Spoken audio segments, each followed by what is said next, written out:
Action. Hey, how are you? Can you Hey, please? I'm good. How are you? Sorry, did you know that? Okay, sorry. Can you introduce yourself, please? Oh, sorry.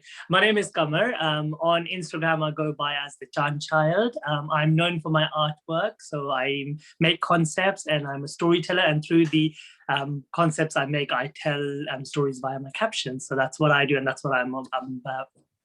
Okay, I'm just going to stop you there. You're being very humble. Your storytelling is amazing by the photos, and that's what I want to get into. Like, because obviously people are going to check your Instagram handle after this. Yeah. What got you into that, and why those subjects?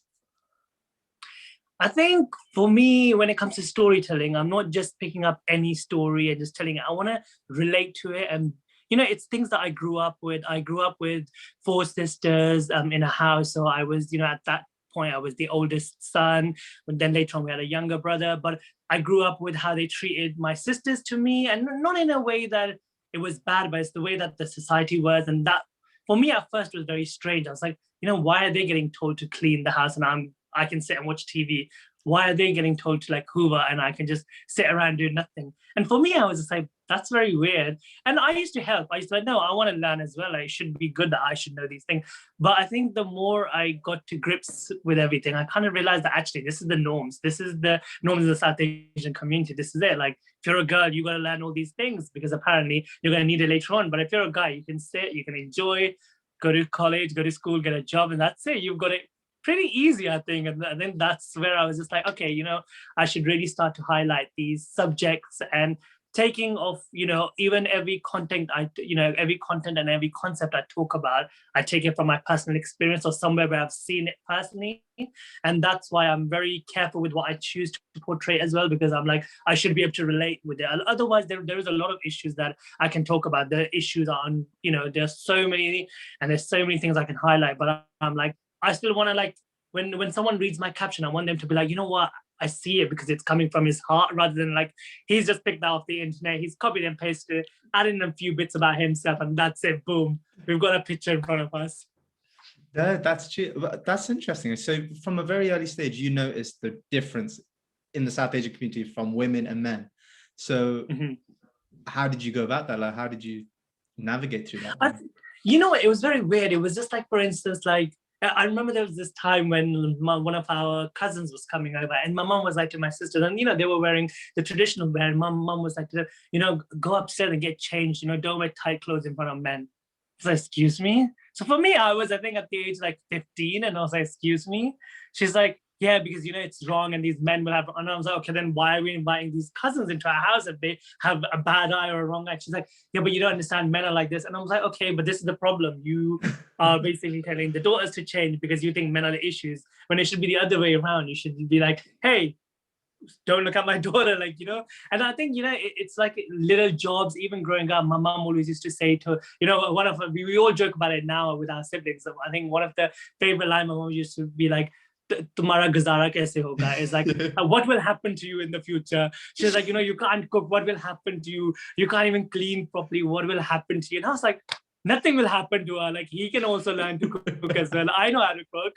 I am sorry, but as a man, I'm not signing up to a maid. I want a wife or a life partner as a companion for me, rather than like, I always joke about it. I'm like, as men, we are not like hopeless or anything. We can also do everything that they can do. But it's just that it's like fed into our mind from a young age. Like, you're a guy, relax, you're a guy. It's okay, your sister will do it. It's okay, your cousin will do it. It's that mindset I think people grow around with as well. Yeah. So that's interesting. So would you describe yourself as a feminist? You know what? I think, I would. I support both female and males in that term and respect. But where I think in the South Asian community, it's very, females are very oppressed. And I think the thing that I've noticed in the past is when someone does want to rebel, it's like, ye bigger gay hai, or she's gone rogue, or there is something wrong with that. It's like she's having an affair. And, the community will all of a sudden like kind of badmouth this person, and they will say that there's something wrong, there's something bad. You should get her married now. It's her age. It's time to settle. And that's why I think it's very sad that females are very oppressed in our society. They're very like, be quiet. It is what it is. Deal with it. If your marriage is crumbling, it's fine. You deal with it. Divorce is not an option in our family, and that's the sad reality of it. And if you're a guy, it's different. you don't want this girl, it's okay, divorce her. You can have 4 marriages. What's the difference? You don't like this job, it's okay, you stay at home, we'll give you some money, don't worry. And it's like that though, isn't it? And it's very sad. So I think within our community, I think I am a feminist for that. And I will always be like, I will always vouch for my sister's right. And I even said to my dad recently is that the content I'm putting out there is because I don't want my sisters to go through this. I don't want anyone's daughter, sister, to go through this as well. And I think it's about being vocal without being, I think a lot of people have recently said to me that I'm a rebel, baggy, I'm gone rogue, I'm really bad at what I'm doing. And I'm like, no, I'm just highlighting the issues that are created by men. And no, not that I hate men, by the way, because I am one myself, but I think a lot of the issues in the South Asian community are to do with men and the way that we have been brought up as generations upon generations and what the ancestors did. And I think it's just keep going on. So that's where we are with that. That's beautiful. But I got to ask, because you've said something here and I've picked up on it, that you said that, yes, women are oppressed, but you've so far described that the women oppressing women, that your mum was telling your sisters. Are you still there? Oh, sorry. So you were saying how your mum was telling your sisters. Oh, sorry, bear with me 1 second. There we go. Sorry, I'm back now. No, sorry, you were saying how your mum was telling your sisters, oh, this is going to be the future for you, and how women do that to their kids. So do you find that it's a... sorry, you are... 1 second. You are fine, don't worry. I will pause the recording. Yeah, so I was saying, sorry, how you were speaking about how your mum was telling your sisters what the future is going to be, and that is something that happens in our culture a lot. The mums tell the girls what they have to go through. So do you find that the oppression comes more from the women itself rather than the men? You know what? I think it's the way they brought up. And I think this goes into back. So like, for instance, my mom, she is not educated. She has lived in London. We have lived here as a family over 25 years now. So they migrated very early, in the early 1900s. And I think for her is that she cannot let go of that community or that tradition, if that makes sense. She has come into a Western world. And I think it's a problem everywhere, actually. People come to a Western world, they give their kids the Western mindset, the Western freedom, and then say to them, actually, why don't you have the South Asian mindset? Why do you not have the Pakistan mindset or the India or the, those countries' mindsets? And I'm like, but hold on 1 second. You have just given them the full freedom in a Western country. And now you're expecting them to be rooted to Pakistan. It's that. And I think back to your question where you said that, and somewhere maybe it is the older generation's fault as well, because, they've learned that and they're now saying it to their younger one. I think what will be interesting is to see where there is feminism in, the South Asian community and where we have, females are very outspoken, how they will carry on the future and how they will, treat their kids and their daughters and say to them that actually, no, you don't need to do this. It's okay. You don't have to learn how to cook, all this kind of stuff. You don't need a man to survive. It's okay. You can live how you want. And I think that would be very interesting and very amazing to see as well in the future. No, definitely. I like that, actually. But so with your work, it's beautiful. And I'm sure when people see it, they'll agree. And it's expressive. And what did stand out was it was a man doing this. When a woman does it, it is, women are always seen as that sort of expressive, artistic. But like you doing it stood out to me.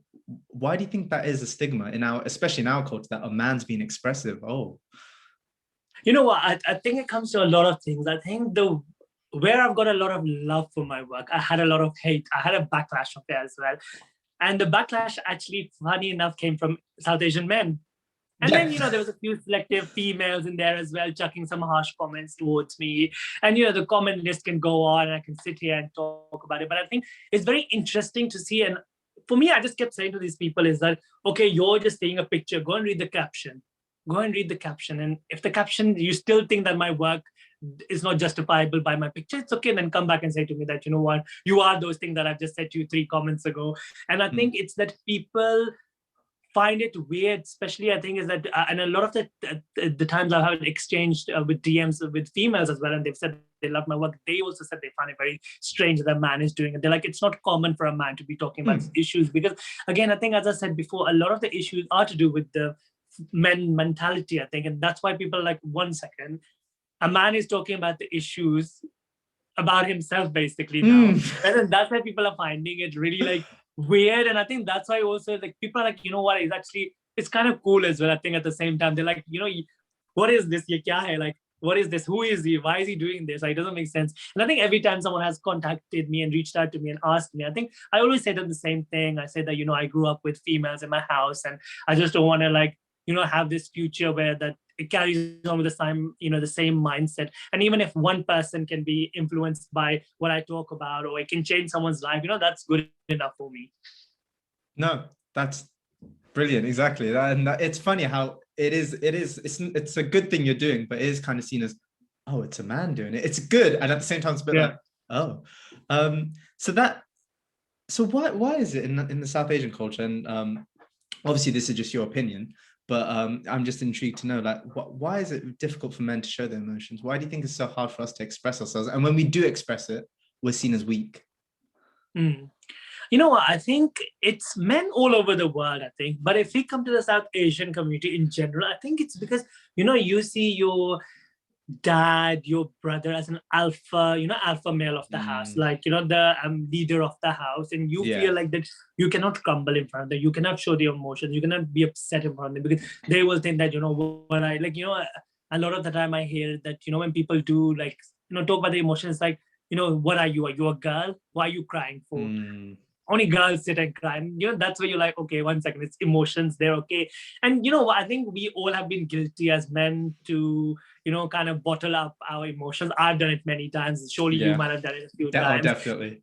And I think, I personally, how I feel about it sometimes is that I feel like that it's not common for a man to sit there and cry. And there's nothing wrong with crying, by the way. I've done it a few times and stuff. And most of it will do a few more times, especially after this interview. No, I'm joking. But it's because it's not common. It's not like normal, apparently. This is what the word I would say. Because, when you talk about crying, you see it on TV, the girl is crying, she's like banging her bangles, whatever. That's normal. You see that. And that has become so normalized that when a man does it, it's like, what are you? Who are you? You shouldn't be doing this. You are stronger than this. You're a man. You're in charge of the house. You're in charge of the family.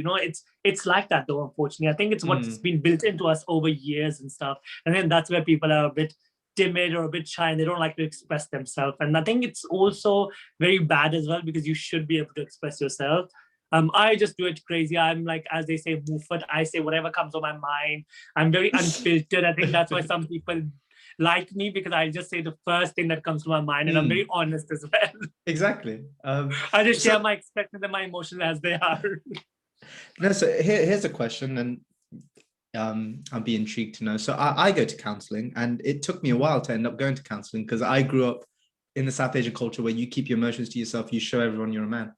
And when going to counseling, I realized how good it was to talk. Why you could talk about your own experiencing with counseling, but why do we not talk? Why do we hide it?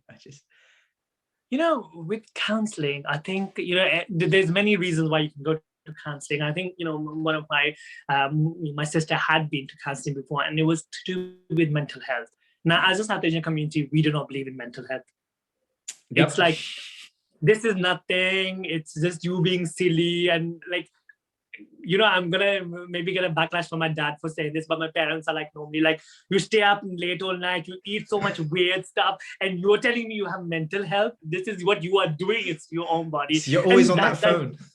Exactly. You are on that phone till 3 a.m. last night. That's why you're upset today. And it's because I think the other thing is the older generation doesn't understand. I think we are in a day and age that back in the days, I think I wrote a post about this recently, that is sticks and stones may break my bones, but words will never hurt me. But now it's not the case. Words, the way people say them, are so malicious. And I personally also get upset when a random person leaves hate on my work. And I'm like, I put in effort into it. I put in like time. I wrote a caption. I assembled the whole look together. And for you, it took you 5 seconds to just leave a hateful comment. And that's the thing, because, we as humans put so much effort into stuff, and people do. And, mental health is such a big thing. People don't realize that they need help. And, and that's the thing, in our society, it's frowned upon. It's like, they'll say, what will people say? People will say her daughter is gone crazy or her son is gone pagal. That's not normal. what medicine? You don't need antidepressant. What is that? We don't do antidepressant. Have some, have some honey, you'll be fine overnight. Some turmeric milk, you'll be fine by tomorrow morning. I guarantee you.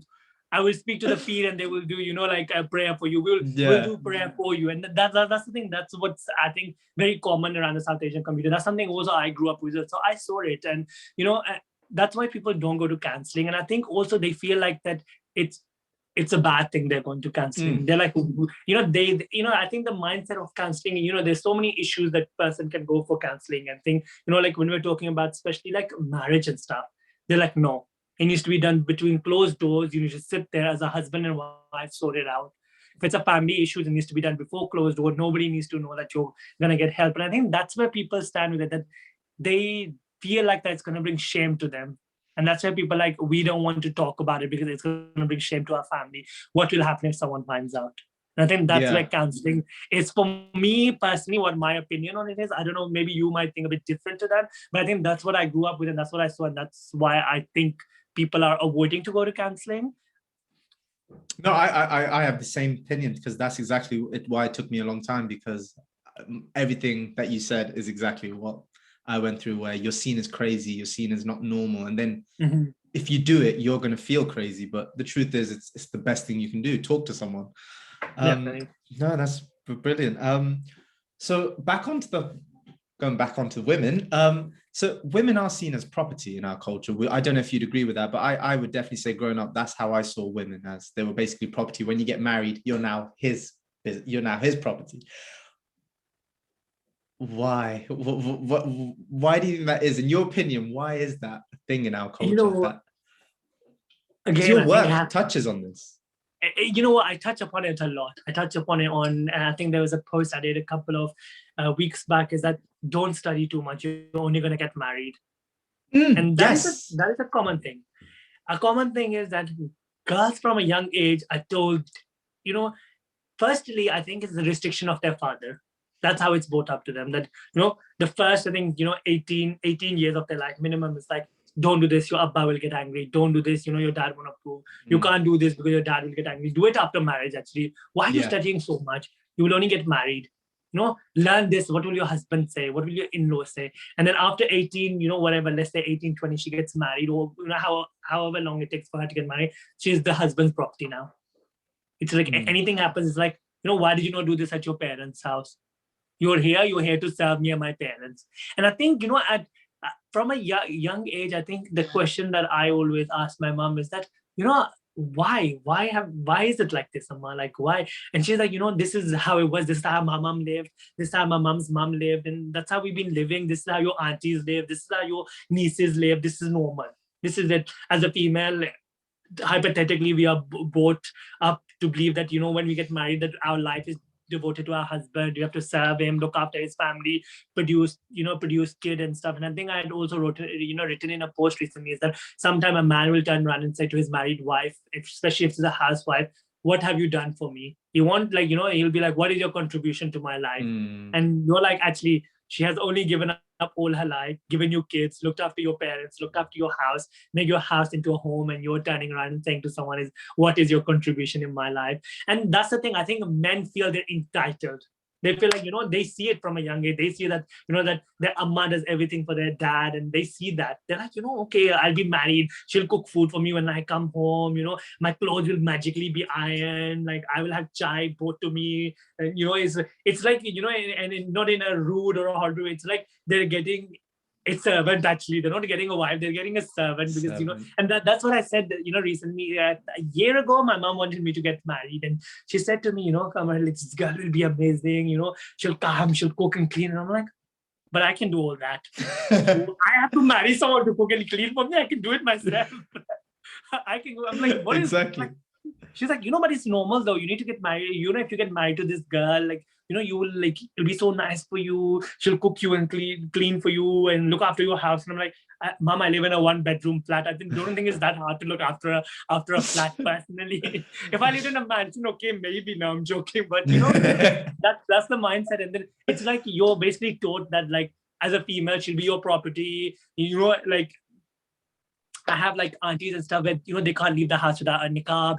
Her husband, it's not because they want it. The husband says that, I don't want anyone to look at you. You can't do this. You can't do that. You don't go here. Don't meet your friends. Go out, come home, come straight. And that's the reality for a lot of South Asian women. Is like, if they're going out, it has to be A, B, back. It can't be back, A, B, C, D. It's like A and B and back. Why are you late? And I think like it's like if they give them money, it's like how much money did you spend? I want to know and stuff. And that that happens worldwide. It's not even just that it happens around us. It happens in other South Asian cultures as well, I believe. Oh yeah, exactly. Yeah. You honestly, I'll be honest with you. You helped the penny drop there. You taught me something there, because I never thought of that. The way the boy grows up seeing the mum do everything for the dad, and it's just embedded. That only hit me now. It's like, yeah, the ironing, the food. Yeah, no, that's I've learned something. There we are. I'm gonna go touch on the subject now. The LGBTQI plus. Why is that such a taboo subject in South Asian culture? Because I want to add on to that, because before the Brits came over, being transgender or something was celebrated in the Mughal Empire. Why have we now suddenly gone back to the ways where we're like, no, being gay is wrong, doing anything part of that community is wrong? Why? You know what? I think it's the way you're grown up, or what you see around you. I grew around me. I went to college in the UK. I pretty much grew around in London, so I saw a lot of like diversity. I saw, I had friends from different races, different sex, different like LGBTQs as well. I've had friends from there as well. And I think it's what you grow around and how much as a person you are open to things. I think it comes to us as South Asian men in general as well. I think men, they're the first to be hateful. I've noticed this, that a man is very more hateful than a female might be. And I think it's that people are not open to the idea. And the problem here, and I think this is what I think I even spoken about before, is that you do not need to accept someone for their life choices. If someone has decided to become gay, lesbian, trans, or whatever, you don't need to say, okay, I'm with you, I agree with you. That's their choice. As a human, we should be respectful. That is their choice. It's not affecting us. Someone being lesbian, it's not going to change my life today. It's not going to make a difference to my life. I'm going to carry on going home, eating food, sleeping, waking up as normal. It's not going to make an impact. But the thing is that sometimes these people take that, oh my God, it's affected my life. This person is, and I think one of the most used slur in Pakistan is, or in the South Asian community is khusra, I think, and that in English converts to transgender. And the way people are using it is like a slur. And I'm like, it's not, you say to someone is a khusra, it's like, it's not a swear word to them. It's like, that's not, you are just being disrespectful. And, I think you see sometimes people make joke out of it, fun out of it. And I'm like, okay, but that's not us as people. We should just be nice. Again, it's, if someone has chosen to be a trans, it's not going to affect your or my life. It's not going to, the problem with men is generally that they think that, he's gay, so he's going to hit on me now. He's definitely going to flirt on me. I'm the Shah Rukh Khan, from this angle of me. These people think that, hey, don't hit on me, okay? I know you might be gay, na? And I'm like, dude, just because he likes guys doesn't mean that he's going to hit on you, okay? You're not that good looking. And that's the problem. These people are so narrow-minded. They don't open. And I think where I get the hate, I realize that people mindsets, it's drilled into their mind. I think I was speaking to a friend about this recently, and we were talking that it's their mindset and what they grew up with. If their family is like homophobic, they will almost find that homophobic. Now it's very different in my family. We, all my siblings, I have 4 sisters and 1 brother. We're very like, if somebody wants to be whatever, let them be. Mom and dad are very traditional. They're like, we don't understand, but it doesn't affect us. Like it doesn't, like we don't understand why they would want to be, but it's not going to change my life. I'm still going to live as I am living yesterday and the day before and tomorrow. And I think that's the thing. People like take it so personally when they see someone from like somewhere else. They're like, what is this? Like, you can't say. And it's the same way, like, when we're talking about, like, it could be anything. We could even talk about race, LGBT, and like even race. If we talk about, people be like, this person is done. And I'm like, okay, dude, again, he or she is not affecting your life. Like, move on. Like, you need to be a better person. Like, at least just like, I think that's why people fail to understand. And what I say is like, you have to show some respect and decency. That's it. Yes. Be respectful of their choices. That's their life. Same way you decided to marry and get a maid. That's your choice. That's your life. You decided that. I didn't tell you to decide. That is not going to change my life. And you know, that's the sad reality of it, I think. And that's why men, especially South Asian men, they're very oppressed to that idea. And you know, it's so funny because if you do look up online, where I think this is very, I don't know if we can even mention this, but if you look at where gay porn is watched the most, Pakistan actually comes in one of the leading numbers on the internet. If you search that, where it's been watched, because it's such a taboo. And you'll be like, actually, one second, I thought Pakistan would be the least places to watch it. You're like, okay, wait, they're enjoying it clearly. That's why you're watching it. And I think when someone is hateful towards someone, it's because it's in them. They're hateful because they feel like that they might, for whatever reason, not be as expressive as that person is. And I think that's when you hate towards someone's work or hates towards someone in general, you might think that, because I can't live like him. He has that freedom. He doesn't care, or she doesn't care. That's why they feel like, okay, you know what, I'm gonna go and break their, like, you know, I'm gonna go and break them actually. And that's a really sad reality, unfortunately. Yeah, no, I think again you've answered that beautifully. Again, pennies are dropping today. So that will lead me on to this following question then. What can we do as South Asian men? How can we progress? What can we do? I think for me as well. I'm asking you for me as well. So don't just think I'm asking for the others. I'm part of that. I need to change as well. So what's your opinion on that? I think, you know, if we go back to all the questions you ask, is stop treating females as their objects, because that's what we do, unfortunately. We treat them as like an object, like an ornament in our house. She's there, she'll be there, she won't go. If she wants to study, you know, as a man, we should look for partners that will blossom us and enhance us. You know, how nice would it be that you went out to dinner with your friends and people say that, oh, you know, you're so-and-so's husband. You know, other than people like, you know, saying that, oh, you're Saad's wife. It'd be so nice for people to say that, oh, you know, Yasmin, you're Saad's, you know, wife. It'll be so nice for people to say that. It'll be refreshing. And I think it's about, you know, where we talk about equality. And I think a lot of male men will say that, especially South Asian men, we believe in equality, you know, especially in females, we believe that, but they don't. Because they always like think that they're better than them. And it's just like, you know, stop. Let's put them at the same level as anything that a man can do, a female can do as well. That's without a guarantee, you know, without a doubt now. Like we can, and I think it's about us supporting them. And it's about us, you know, where we are being hateful and stuff. Stop being hateful, you know, understand the person, understand the females in general. And as a community, I think it's, you know, help the others. You know, if you see someone and stuff, especially if you see them on social media and stuff, support them, don't give them hate. Because, you know, that one, as I said to you, that one hateful little comment can, you know, maybe that person is having a bad day and you're like, wow, this is the last thing I needed and stuff. Yeah. And I think as, you know, as men, we should like really kind of educate ourselves, you know, take ourselves away from the mindset. We can only be the change if the change happens today. There's no point about thinking the change in the future when you know, today you're still doing everything that's wrong, that's, you know, connected to the past. So I think it's very important that we accept you know, we say to the past that, okay, it's done. This is what our parents lived with. This is what the ancestors lived with. How are we gonna, you know, make it better now moving forward? What can we do? How can we, you know, talk about equality? Because, you know, as a South Asian community, we are very clever people as a whole. Females, males, we're very talented as well. The talent is like unbelievable. We're also the very prettiest in this entire planet. Definitely. you and I, hey. Wait for the Shadi Rishtas to come out.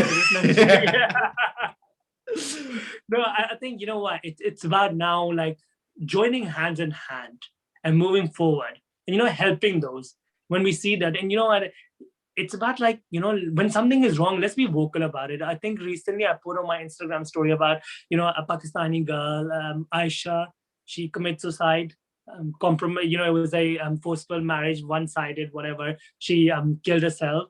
And the comments that were in the comment section were disgusting. And a lot of them sadly were male, saying that, you know, she's going to go to hell for this, blah, blah. And I'm like, one second, why is no one saying anything to the husband who abused her, beat her up and stuff behind closed doors? And that's the reason why she's killed herself. No one's talking about that, but it's okay. You know, the girl's dead. So I think that's it. Stop pointing and blaming, like find the reason and be like, you know, as, you know, when we become together as one, we are so powerful. And that's what I think we need to start doing is, you know, supporting each other, you know, especially in our community. You know, like we might not be able to do something that's happening in Pakistan, India, Bangladesh, but if something's happening in London and we're in London, we can do that. Same way, if you're living in Karachi, you can do that. Same way, if you're living in Mumbai, you can do that. It's about unity, being united and making those little. And you know what? I'm not saying that, when we talk about change, I'm not talking that you need to go and move a mountain, go and build a 20-story building. A small little change makes a big thing. As I say, a small snowflake makes into snow, and it's so impactful. I think that's what it is. It's about us like uniting and being supportive towards each another. I think we're going to leave it at that. That was beautiful. That's brilliant. I think with that is perfect. Thank you so much. Do you want to finish this on a quote or anything? Thank you so much. Oh God, don't put me under pressure. No, it's fine. We'll leave it at no quote right now. No, thank you. I'm going to stop the recording. Thanks so much for having me. No.